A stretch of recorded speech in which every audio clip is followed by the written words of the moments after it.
Esta é mais uma produção da Federação Espírita Pernambucana, para você que curte podcasts. Boa tarde a todos. Sejam todos muito bem-vindos a esta Casa de Oração e Trabalho. É uma alegria muito grande para mim poder estar aqui com vocês nessa tarde de hoje, nesse dia tão especial, em que nós estamos comemorando não apenas o mês do Outubro Jovem, né, com a presença de jovens aqui na mesa, que é um bom sinal para a gente ainda, né? Quando a gente não estiver mais por aqui, já deixou, né, de ser. Mas agradecemos a oportunidade de estar aqui com vocês hoje, nesse mês, em que a gente comemora também o nascimento de Hipólito Leon Denizar Rivaio, nosso querido Allan Kardec, que foi agora, recentemente, 3 de outubro, né, e temos a oportunidade e a honra de celebrar a encarnação desse ser extraordinário, que nos auxiliou, né, com a compilação, com o trabalho hercúleo, eu diria, um grande trabalho de compilar e organizar a doutrina espírita, que nos consola, nos esclarece, nos ilumina. E é com esse espírito de alegria e de gratidão também a Kardec pelo trabalho que ele realizou, que a gente inicia nossa conversa aqui na tarde de hoje, destacando primeiramente que fazem em torno de 220 anos do nascimento de Kardec, e desde aquela época até hoje, os ensinamentos espíritas são tão atuais quanto. Como Joana de Ângeles bem comenta em diversos de seus livros, né, em especial o livro Momentos de Meditação, ela destaca que a vida moderna, né, esse mundo em que a gente frequenta hoje, é extremamente rico, né, essa vida é muito rica em divertimentos, em distrações, mas é extremamente pobre em espiritualidade. E essa pobreza espiritual acaba afetando o homem, as suas relações, a sua convivência, a sua organização psíquica. Isso conduz ele a um estado de desequilíbrio que muitas vezes afeta a condução da sua própria vida, né? Torna efêmeras as construções que ele vem buscando. E isso afeta a criatura humana no exercício da vida, porque não apresenta um ideal elevado, não apresenta motivos, né, significativos para a sua vivência e convivência. E existe a necessidade, portanto, de uma renovação. O mundo, com toda a sua riqueza material, hoje em dia a gente conversa inclusive sobre a possibilidade de colonizar outros mundos, porém pouco se fala do mundo íntimo, onde a gente mal riscou a superfície, onde a gente mal se conhece, onde a gente mal se entende. E a doutrina espírita aparece como uma proposta de renovação do ser, buscando aproximar os indivíduos do Cristo, de Deus, trazendo uma alternativa saudável para que os indivíduos possam ter uma vida harmoniosa, pacífica e proveitosa. Uma ressignificação do que é a vida de fato. E é pelo advento da doutrina espírita que temos o trabalho de inúmeras figuras, em especial aquela que a gente vai conversar na tarde de hoje, o senhor Allan Kardec. E para dar início, portanto, à explanação de hoje, eu queria trazer para vocês um relato que está presente no livro Cartas e Crônicas, do Espírito Humberto de Campos, psicografado por Chico Xavier, no capítulo de número 28, intitulado Kardec e Napoleão. Humberto de Campos relata esse episódio contando que na noite de 31 de dezembro de 1799, ou seja, na virada de século, reuniu-se, sob os céus da França, uma grande reunião de espíritos, personalidades inúmeras que haviam já encarnado neste mundo. Destaca Humberto de Campos os espíritos de Sócrates, Platão, antigas figuras da Igreja Católica também, pontífices, romanos, sábios da Índia, da China, do Oriente, pessoas representantes significativas também dos povos eslavos, Joana de Cusa, como outro exemplo. Reuniram-se esse grande grupo sobre os céus da França com um único propósito. Haveria naquele momento uma reunião para receber 2 espíritos em particular. Continua Humberto de Campos o relato, trazendo a imagem de que começam a soar, depois que esse grupo se reúne, começam a soar trombetas e da terra, espíritos encarnados em fase de desdobramento temporário, saem do corpo físico momentaneamente e se dirigem a essa reunião. Um desses espíritos, em particular, era o espírito de Napoleão. Napoleão é colocado em uma cadeira diante dessa grande assembleia. Relata Humberto que ele fica um pouco atordoado com aquela situação toda. Diversos espíritos que haviam habitado ainda durante o período de Roma o saúdam. E ele fica naquela situação, um pouco sem entender o que estava acontecendo, e aguarda. Momento seguinte, abre-se o céu, as nuvens, e como que do infinito, pequenas estrelas começam a se aproximar daquela assembleia. E à medida que essas estrelas se aproximam, vão assumindo a forma humana. E à medida que elas se aproximam cada vez mais, surge, portanto, uma ponte que liga do infinito àquela reunião, esses grupos, e dirige-se até Napoleão, um espírito em particular. Napoleão fica comovido com aquela cena, entra em pranto, se ajoelha diante daquele espírito, daquela entidade que se coloca diante dele. Esse espírito, irradiado em luz, o segura nos braços, como que o consolando. E é então que nesse momento em que há essa comoção enorme naquele grupo, surge uma voz do infinito, dirigindo-se ao corso francês, dizendo: irmão e amigo, ouve a verdade que te fala em meu espírito. Este, à frente do apóstolo da fé, que sob a égide do Cristo descerrará para a terra atormentada um novo ciclo de conhecimento. Rende o culto de tua veneração ante o pontífice da luz. Renova perante o evangelho o compromisso de auxiliar-lhe a obra renascente. O espírito que naquele momento consolava Napoleão era Allan Kardec.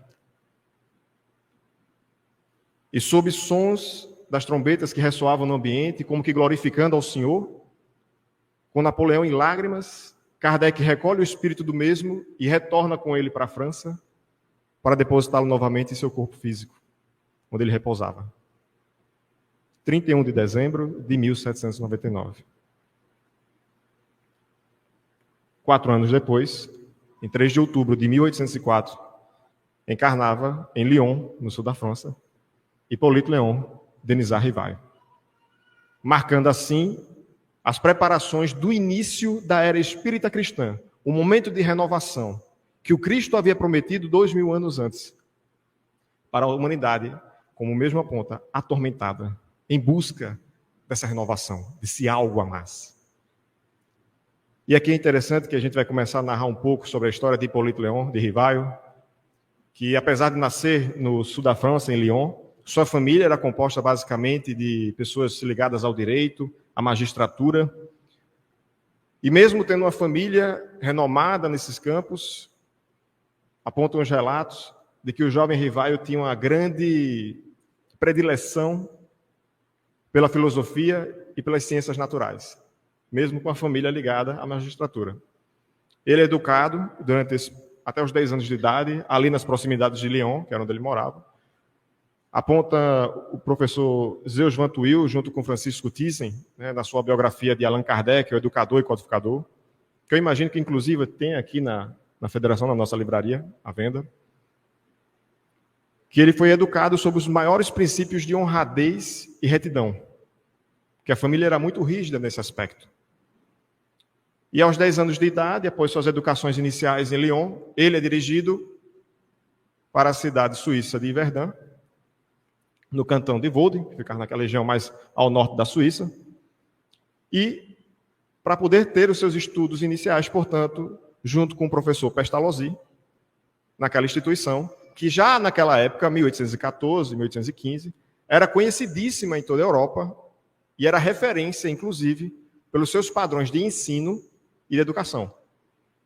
A gente vai ver como czares da Rússia, príncipes, imperadores de toda a Europa renomeavam aquela instituição, inclusive aquela que viria a ser a futura imperatriz do Brasil, Leopoldina da Áustria, também tinha as maiores estimas por esse instituto educacional. E, curiosamente, durante esse mesmo período em que o jovem Rivaio se dirige para estudar em Verdun, Napoleão perdia sua batalha contra os ingleses em Waterloo, pouco tempo depois sendo exilado para a ilha de Santa Helena, né? Exilado para falar carinhosamente, né? É destacado para a ilha de Santa Helena após suas derrotas, buscando expandir o território francês. E aqui eu queria trazer para vocês primeiro uma concepção desse instituto do professor Pestalozzi em Verdun, porque ele vai ter um papel fundamental na educação e na formação de Rivaio, enquanto pedagogo, que viria ao auxiliar também no seu trabalho como codificador da doutrina espírita.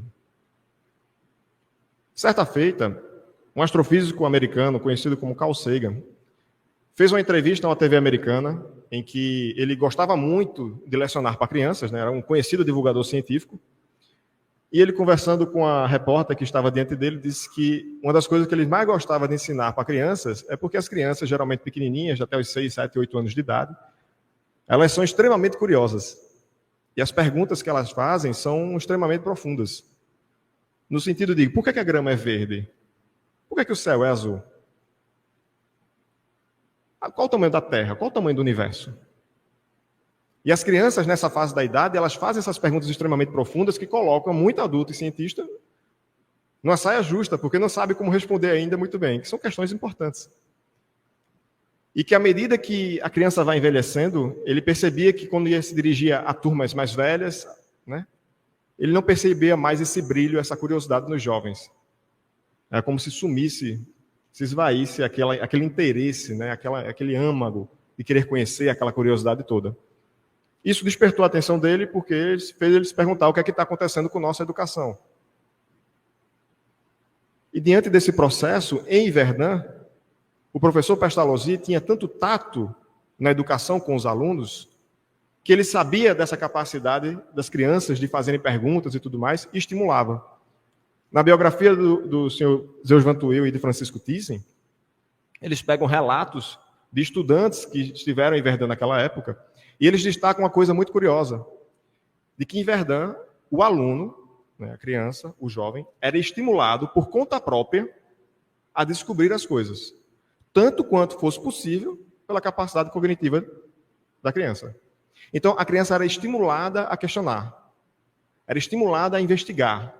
Se ela tinha perguntas, o professor ou os monitores, que eram alunos mais velhos, iam conduzindo os mais novos naquelas perguntas que eles faziam, como que orientando para que a pessoa alimentasse esse estímulo de observação e de curiosidade. Então, havia um foco na independência do aluno, para que ele pudesse ter a habilidade de investigar e de estudar por conta própria.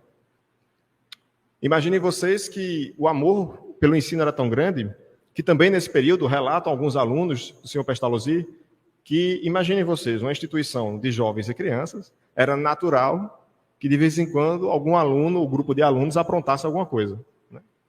E o professor Pestalozzi, na verdade, um dos alunos dele relata um caso em que alguns alunos foram pegos aprontando, e vão até a sala do professor Pestalozzi, que conversa com todos em grupo e depois com cada um individualmente.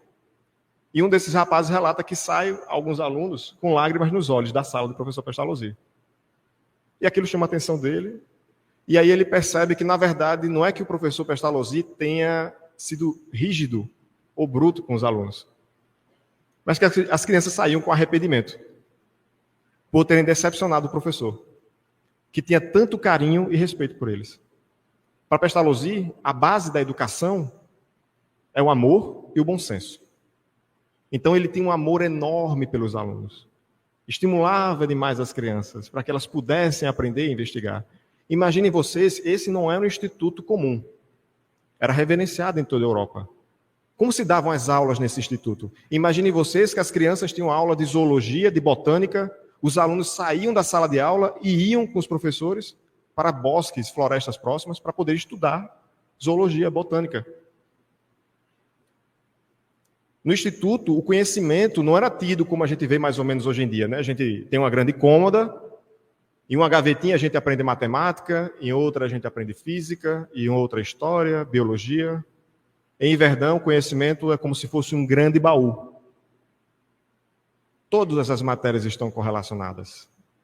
Então, diante de uma macieira, por exemplo, os alunos tinham aula de biologia, botânica, física, química, matemática, história.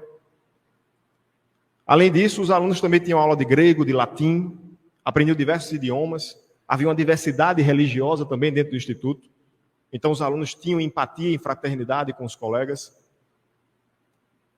O professor Pestalozzi prezava por aulas de canto. Imaginem vocês que os alunos, quando faziam excursões, iam cantando. E o professor estimulava isso, faziam ginástica. Apontam alguns pesquisadores que 1 ano de ensino no instituto equivaliam a 2 ou 3 instituições convencionais. Tamanho era a quantidade de conteúdo que os alunos aprendiam. Mas não daquela forma como a gente vê hoje em dia, depositando o aluno numa cadeira e derrama conteúdo na criatura, para ele decorar e depois disso jogar em uma prova. O aluno era estimulado de fato a aprender. A formação do ser humano era fundamental no instituto, para que os indivíduos pudessem, ao se deparar com a sociedade, poder ter algo para entregar. Então havia essa preocupação com a formação humana. Imagine vocês que Rivaio, nosso Kardec, cresceu nesse tipo de ambiente. Tornou-se, consequentemente, um dos alunos mais queridos do professor Pestalozzi, vindo a ser um grande discípulo seu na educação até do próprio instituto, contribuindo de inúmeras formas. Quando o professor Pestalozzi tinha que viajar para fazer alguma conferência, muitas vezes Rivaio assumia as coordenações do instituto. Tamanha era a confiança que o mestre tinha no discípulo.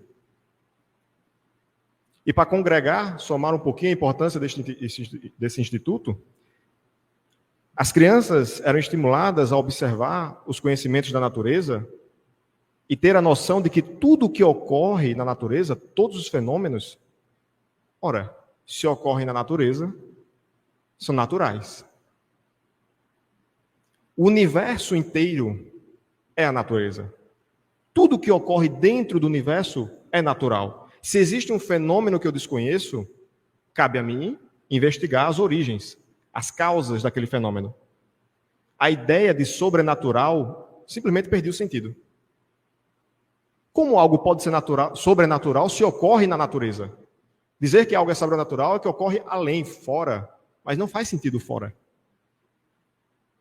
Então os alunos eram estimulados a pensar dessa forma. Ora, se eu não conheço o fenômeno, não é porque eu não sei explicar que ele não exista. Talvez eu não tenha as ferramentas necessárias para compreendê-lo ainda, mas o fenômeno existe.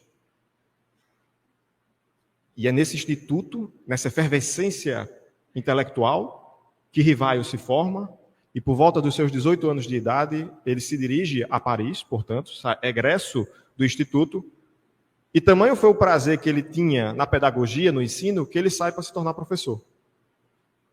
Pela inspiração do seu mestre. E aos 19 anos de idade, ele publica, portanto, o primeiro livro, chamado Curso de Aritmética. O tato dele, o cuidado com os alunos era tão grande, que ele escreveu o livro pensando não apenas nos alunos que iriam aprender, mas também nas pessoas que iriam ensinar. Ele não sabia o grau de instrução daquela pessoa que pudesse ensinar o assunto para a criança. Então ele fez o livro de forma que o professor que fosse ensinar, ou a pessoa que fosse ensinar, tivesse capacidade também de aprender. Então não era aquela coisa complexa. Eu queria trazer para vocês um pequeno trecho, já localizado no final do livro dele, desse primeiro curso de aritmética, onde ele destaca algumas informações importantes, que era o objetivo para ele, né, para que o aluno pudesse aprender. O primeiro, cultivar o espírito natural de observação das crianças, dirigindo-lhes a atenção para os objetos que a cercam. Se fosse nos tempos de hoje em dia, seria tira o celular da frente do menino. Olha, tá vendo isso aqui? Isso é um mundo, né? Vamos prestar atenção no mundo aqui fora, o que é que está acontecendo? Então, estimular nas crianças o senso de observação, de atenção. Cultivar a inteligência, observando o comportamento que habilite o aluno a descobrir por si mesmo as regras. A influência pestalozziana aí no meio. O estímulo para que o aluno possa descobrir por conta própria as regras do jogo. Proceder sempre do conhecido para o desconhecido, do simples para o composto. Nada de começar com matérias complexas, vamos começar pelo simples. E aí a gente vai evoluindo o conceito com o passar do tempo. Evitar toda atitude mecânica, levando o aluno a conhecer o fim e a razão de tudo que faz. Por que eu estou estudando isso? Vai lá, explica para a criança porque ela está estudando aquilo. O objetivo é esse, você precisa compreender isso daqui, porque mais na frente você vai utilizar, para que ela possa ter essa visão toda completa do processo. Então, estimular a criança a isso. Conduzi-lo, o estudante, a conhecer todas as verdades. Este princípio forma, de algum modo, a base material deste curso de aritmética. E aí ele fecha de forma extraordinária. Só confiar à memória aquilo que já tenha sido aprendido pela inteligência. Nada de mecanicismo no ensino. Nada de decoreba. Confiar à memória só o que a inteligência conseguiu deduzir. Só o que a inteligência conseguiu aprender. E a gente vai ver, então, esse Rivaio, enquanto pedagogo, enquanto figura de referência pedagógica, ficar extremamente famoso na França. Escreveu diversos livros, traduzia do idioma alemão para o francês, do latim, do inglês, falava bem o italiano, sabia alguns dialetos. Era um ser humano extremamente notável. Fundou um instituto focado no ensino das crianças, obedecendo a metodologia de Pestalozzi. Tinha todo esse cuidado na orientação das crianças. E não fazia apenas isso, como muitas vezes admitia em seu instituto alunos sem condição de pagar. Porque ele acreditava que a educação era para todos. Então ele assumia essa responsabilidade e dizia, eu vou dar o exemplo. Assumia crianças que não podiam pagar e dava a mesma lição que os demais recebiam. Propôs reformas no ensino francês, escreveu os livros de educação básica, para querer modificar o ensino básico na França. Foi uma criatura extraordinária nesse sentido. Nesse meio todo de pesquisa, de ensino, ele acaba conhecendo também aquela que viria a ser a sua esposa, Amélie Gabrielle Boudet, em 1832, com quem ele veio casar depois com ela. Não tem filhos, apesar de que acredito que todos somos herdeiros do seu trabalho, então ele acabou abraçando a humanidade toda com o trabalho que desempenhou. E ele se torna, portanto, essa figura conhecida na França, em Paris, entra em diversas sociedades científicas, participava na época, e tornou-se essa figura de referência. Por volta de 1854, e aqui eu queria fazer um asterisco para os senhores e para as senhoras, em 1854, o senhor Rivaio, aos 50 anos de idade, por meio de um grande amigo seu, o senhor Fortier, em uma de suas conversas calorosas com um amigo, lembrando que o amigo dele, o senhor Fortier, trabalhava na época com os estudos sobre o magnetismo. O estudo das ciências magnéticas estava começando a surgir, não só na França, mas em toda a Europa na época, e chamava a atenção de diversas pessoas. E já nessa fase, conversando com o senhor Fortier e com o senhor Rivaio, o senhor Fortier chega para ele e diz, Rivaio, tem uma coisa acontecendo. Sim, diga. Participei de uma reunião outro dia e tinha uma mesa flutuando no ambiente, girando. O senhor Rivaio, obviamente, ele escuta aquela informação. Isso ele vem relatar em Obras Póstumas, de que para ele não foi surpreendente a ideia de uma mesa girante subindo no ambiente. Detalhe. Na França, em toda a Europa, naquele período, começava a surgir realmente esse fenômeno. Chamava a atenção das pessoas. Reuniam-se grandes agremiações para ver as mesas que giravam. Enchiam-se os salões de toda a Europa para acompanhar esse fenômeno curioso que aparecia. E o senhor Rivaio, com bom senso, fez, olha, isso não me surpreende. Eu acredito que talvez seja algum fenômeno magnético. Não seria estranho magnetizar uma mesa. Não conheço sobre, mas não me parece ser estranho, Pode-se magnetizar uma mesa e fazê-la flutuar. Tudo bem. E aí o senhor Fortier fez, não, tudo bem, mas deixa eu lhe contar a outra metade. A mesa está respondendo pergunta. O senhor Rivaio olha para aquela situação e diz, rapaz, mesa responder pergunta? Isso para mim é uma história para dormir, sinceramente. Não... Olha, poupe meu tempo, eu não... Mesa respondendo pergunta, tá certo. Tá bom. Joia, Ouviu aquela informação, deixou para lá. No ano seguinte, em 1855, o senhor Carlotti, outro grande amigo de Rivaio, de acordo com Rivaio, ele também vem relatar isso no livro Obras Póstumas, uma pessoa mais compenetrada, mais séria, chama ele para conversar. Rivaio, opa, diga Carlotti, como está? As mesas que o senhor Fortier tinha comentado. Você também com isso? Não, elas estão respondendo perguntas. Você também com essa informação, meu amigo? Mas parece que não são elas que estão respondendo. Parece que tem alguma espécie de inteligência por trás daquela mesa que está fazendo com que ela responda. Você fala, ela responde com uma batida com duas. O senhor Rivaio, ele é uma pessoa extremamente capacitada em reconhecer caráter das pessoas. Né? Ele descreve bem as características dos amigos dele no livro, em obras póstumas, né? Em anotações que ele possuía. E ele levava as informações do seu Carlotti, que era amigo dele, muito em conta. Até que em determinado momento ele cede. Tá certo, eu vou com você aí nessa reunião que você está falando, né? Já que o senhor Fortier, como ele falou, ele era muito empolgado com isso tudo, né? Mas tá bom, já que você está falando, eu vou lá nessa reunião com você para entender o que é isso aí, que tal de mesa que responde a essa daí. E aí, relatando também isso no livro Obras Póstumas, ele vai à casa da senhora Roger, junto com a senhora Planemazon, o senhor Patier, o senhor Carlotti também, o senhor Fortier, todo esse grupo de amigos, e ele vê, diante dos olhos dele, o fenômeno das mesas que subiam e respondiam perguntas, com batidas. E aquilo surpreende ele. Surpreende, a gente vai ver também essa cena muito bem retratada, até de forma engraçada, cômica, no filme Allan Kardec, né, que saiu recentemente, em que ele realmente investiga. Ele vai ver lá como é que essa mesa está subindo, né, vai tirar, excluir todas as possibilidades materiais e físicas que pudessem efetuar aqueles fenômenos. Isso chama a atenção dele. E aí, diante daquela situação, ele observa e fez, ok, eu estou diante de um fenômeno que aparentemente não tem uma explicação sensata aqui, não tem uma explicação material, mas esse fenômeno tem uma causa. Esse efeito que eu estou vendo aqui dentro de mim tem uma causa. Influência dos ensinos do Instituto de Pestalozzi. Esse fenômeno que eu estou diante, existe uma causa.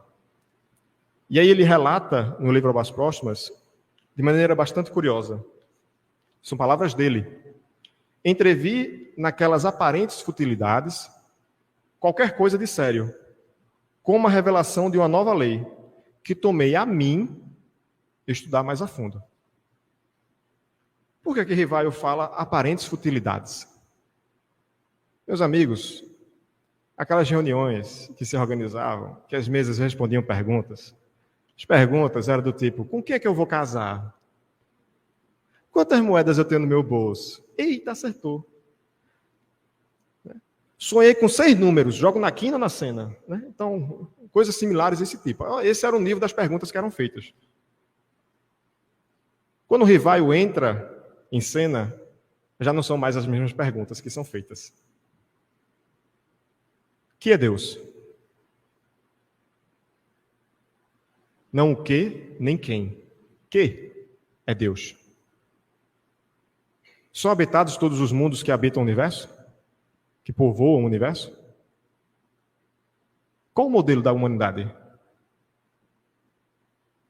Qual era o sentido da caridade como entendia Jesus? A vida encerra no corpo físico?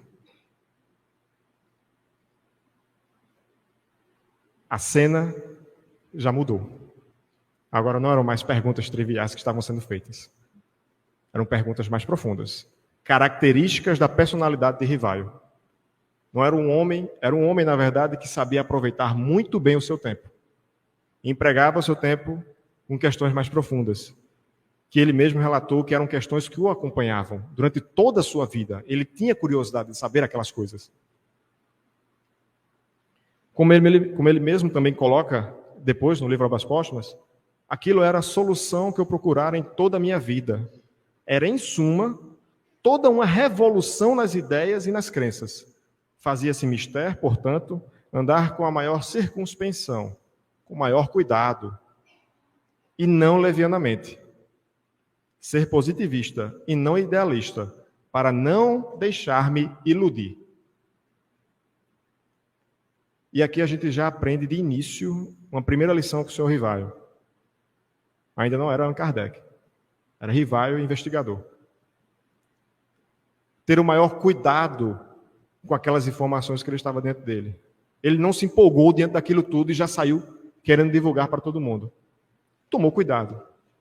Mensagens trazidas por inteligências de um mundo invisível. Vou tomar aquilo como verdade? Nada disso. Investigação, método, observação. Uma pergunta que eu recebi uma resposta aqui, eu vou querer saber se é a mesma em outro canto. Analisar, comparar. Uma outra lição que a gente já aprende com ele era o sentido que ele dava àqueles fenômenos que ele estava diante. Não é olhar a vida com seriedade, como se fosse uma coisa sisuda, mas sim levar a vida a sério de forma harmoniosa, equilibrada. Levar a vida a sério não é ficar sem sorrir. Levar a vida a sério não é ser uma pessoa fria. Levar a vida a sério é dar o valor à vida, aquilo que ela merece. Toda vida merece ser vivida e merece ser valorizada. Mas a gente precisa saber dar valor e sentido para ela. E após essas investigações, ele conhece, pouco tempo depois, a família Boudin, que com suas filhas, médiuns, meios de comunicação pelos quais os espíritos se utilizam para dar comunicação aos encarnados. Ele faz análises mais aprofundadas, perguntas, e chega a duas considerações extremamente importantes. Palavras dele. Os espíritos, nada mais sendo do que as almas dos homens, não possuíam nem a plena sabedoria, nem a ciência integral. Conduzi-me, pois, com os espíritos, como houvera feito com os homens. Para mim, eles foram do menor ao maior, meios de me informar, e não reveladores predestinados. Isso é extremamente importante para a gente. Receber uma comunicação mediúnica, meios de informação. Ninguém está fazendo nenhuma revelação ali. É instrumento para a gente analisar. Tomar aquilo com seriedade. O simples fato da comunicação com os espíritos, dissessem eles o que dissessem, provava a existência de um mundo invisível, ambiente. E ele toma esse papel e faz essas investigações. Né? Imaginem vocês que o senhor Rivaio, durante todo esse processo, ele começou a ter o seu contato inicial com os fenômenos, com os fatos mediúnicos, depois de 50 anos de idade. Então, Kardec vem surgir apenas quando o Rivaio alcança os seus 50 anos, depois de uma vida de ensino, de trabalho, publicação de livros, de pesquisa, de investigações. Né? Às vezes a gente tem ânsia, a gente está aqui no mês de outubro jovem para falar sobre os jovens, às vezes o jovem tem ânsia de querer alcançar determinada posição o quanto antes. O que é antes? Que corrida é essa que a gente tem na vida para querer chegar logo a algum lugar? É preciso, às vezes, passar pelo processo natural de existência, de vivência, para que a gente possa, depois de adquirir experiência, chegar a postos que são importantes para nós. Não ter essa ansiedade que a gente vê hoje em dia, né?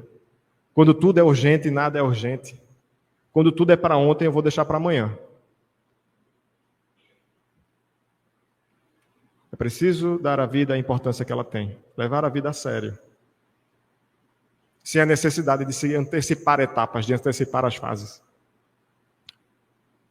E aí o senhor Rivaio faz toda essa investigação, que a princípio ele mesmo aponta, não tinha o interesse ou a intenção de publicar. Mas só após alguns momentos de encontros com os espíritos, com reuniões que ele participava, que ele é convidado, então, a publicar tudo aquilo que ele havia produzido. Imaginem vocês, todas as perguntas que ele organizou, sequenciou, fez, comparou e analisou para saber se tinha sentido ou não, foi um trabalho hercúleo.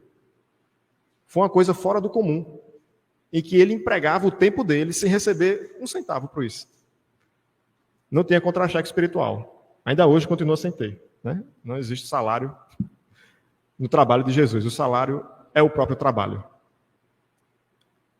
Então ele desenvolveu todo esse projeto de investigação e de análise e chegam os espíritos. Você vai precisar publicar essas informações, que eram dúvidas dele. E muitas das dúvidas dele também são dúvidas nossas, que a gente vai perceber que a gente tem se a gente der o tempo adequado para isso.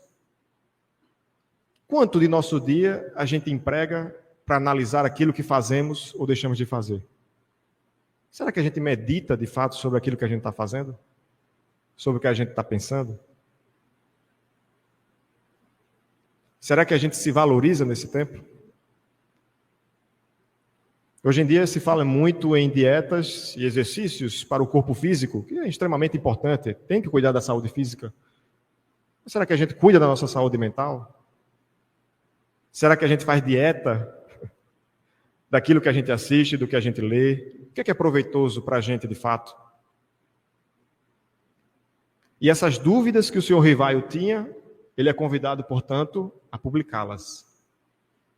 Mas aí vejam vocês o papel do missionário, de fato. Preocupado ele que as pessoas confundissem a obra dele, na verdade, dele, Rivaio, enquanto pedagogo, com a obra dos Espíritos, ele não sabe como assinar aquelas informações. E aqui, um grifo importantíssimo nosso. Como o senhor Rivaio deixou claro, a doutrina espírita, ela não é kardecista. A doutrina espírita é dos espíritos. O espiritismo, ele é espírita. As informações que estão ali contidas são dos espíritos. A gente observa bem isso com o nosso querido Chico Xavier, que apesar de ter publicado mais de 400 obras, em nenhuma ele quis assumir a autoria. Dizia que era apenas um simples mensageiro. Esse é o papel do missionário, de fato. O foco não era ele, era a obra que viria a ser deixada.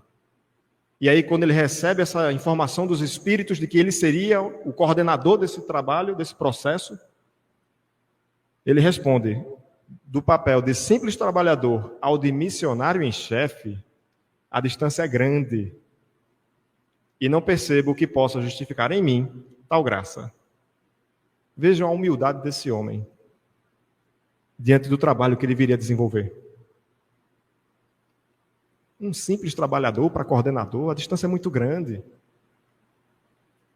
E a espiritualidade diz para ele: veja, mas você não vai estar isento de dificuldades nesse processo. Vai ser muito difícil. Vão haver traições, vão difamar você, vão lhe caluniar, vão atacar você e sua família.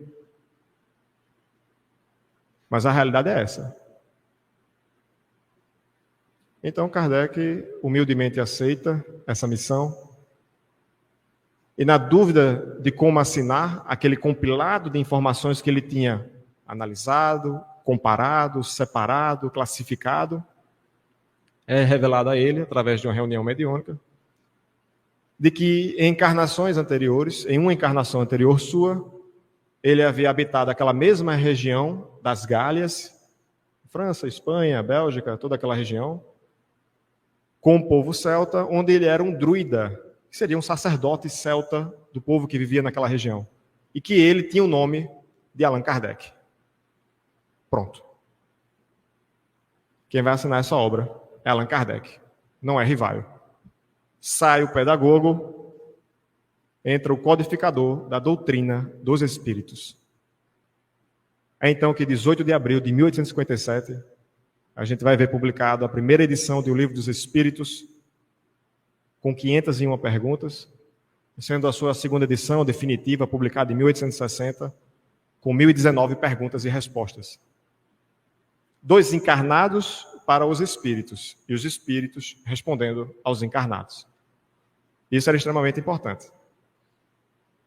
Que as perguntas partissem do ponto de vista humano encarnado, da humanidade encarnada para a humanidade espiritual. E as respostas viessem no sentido contrário. O Livro dos Espíritos ele é dividido em 4 partes. Sendo a primeira, tratando sobre Deus e a criação, né? Então seriam as causas primárias. A segunda parte, tratando sobre o mundo espiritual, então os fenômenos mediúnicos, a reencarnação, né? A vida no mundo espiritual. A terceira parte tratava-se das leis morais, lei de trabalho, lei de progresso. E a quarta parte do Livro dos Espíritos esperanças e consolações. Pronto. Em 57, dava-se início à era espírita cristã, agora propriamente dito. O momento de renovação da humanidade, que a humanidade vinha aguardando desde o momento em que o Cristo havia prometido, há quase 2000 anos. Em 1858, em 57 ele publica o Livro dos Espíritos. Em 1858, imaginem vocês que Kardec faz a publicação daquela obra. Em pouco tempo ela é esgotada, acabam-se os exemplares, tudo com dinheiro próprio. Em nenhum momento os custos que tinham era para a produção de novos livros, nada ficava para ele. Ele já dizia, a obra não era dele.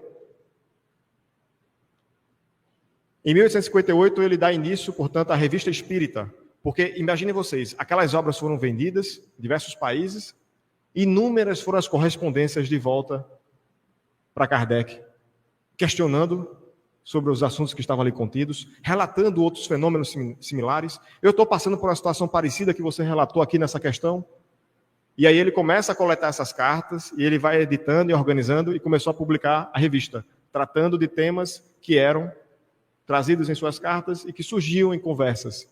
Tanto é que a Revista Espírita, ela é intitulada dessa forma, no seu subtítulo, Jornal de Estudos Psicológicos.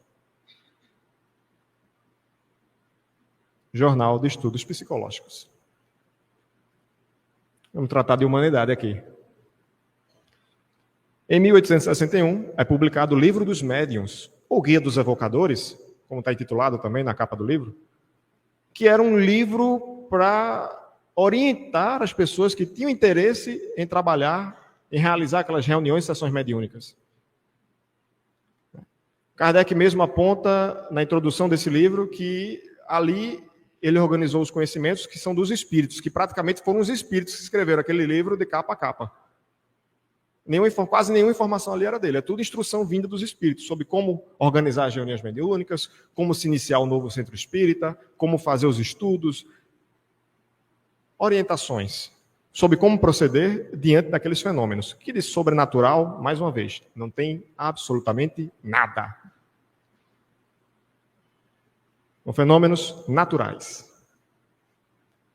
Fora do comum aqui, só o conhecimento desse homem. Em 1864, após a publicação do Livro dos Espíritos e do Livro dos Médiuns, é publicado o Evangelho segundo o Espiritismo. Haroldo Dutra Dias, ele tem uma série de vídeos no YouTube, quem quiser acompanhar até recomendo, estudos das cartas de Paulo, em que ele faz uma análise espírita do conhecimento contido nas cartas de Paulo, e essa série é fenomenal. Conteúdo riquíssimo. E já nas inscrições iniciais, nos primeiros vídeos, ele relata, na primeira epístola de Paulo aos Romanos, Paulo destaca que ele era um apóstolo que foi separado para servir ao Evangelho do Senhor, ao Evangelho de Deus. E nos seus estudos, trazendo a visão de Paulo, quem era o Evangelho do Senhor? Quando a gente pega a palavra evangelho do grego, a tradução dela, euangelion, a tradução, se a gente for trazer para o latim, para o português, boa mensagem, boa notícia, boa nova. Paulo havia sido o apóstolo separado para servir a boa nova do Senhor. Quem era a boa nova do Senhor? O Cristo, na visão de Paulo. O Cristo é a boa nova de Deus para os homens. Se nós formos tomar também os evangelhos originais nos escritos gregos, nós vamos encontrar não o evangelho segundo Mateus, segundo Lucas. A gente vai encontrar simplesmente Katá Matai, segundo Mateus. Katá Markov, segundo Marcos. Segundo Lucas, segundo João. O evangelho, a boa nova, Cristo, segundo esses apóstolos. E inteligentemente, Kardec traz para nós a boa nova, o Cristo segundo o Espiritismo. Já na introdução desse livro, a gente vai ver uma colocação dele destacando esse ponto. o objetivo desta obra. Podem dividir-se em 5 partes as matérias contidas nos evangelhos, nas escrituras. Os atos comuns da vida do Cristo, os milagres, as predições, as palavras que foram tomadas pela igreja para fundamento de seus dogmas e o ensino moral. As 4 primeiras têm sido objeto de controvérsias. A última, porém, conservou-se constantemente inatacável. Essa parte moral é que será o objetivo exclusivo desta obra. O objetivo do Evangelho segundo o Espiritismo, puramente ressaltar a parte moral dos ensinos do Cristo. Tanto é que, se nós observarmos a disposição dos capítulos da obra do Evangelho, vamos observar rivaio, educador e pedagogo. Porque os capítulos relatam passagens da vida do Cristo, relatam a moral cristã, não numa ordem cronológica, mas em uma ordem lógica.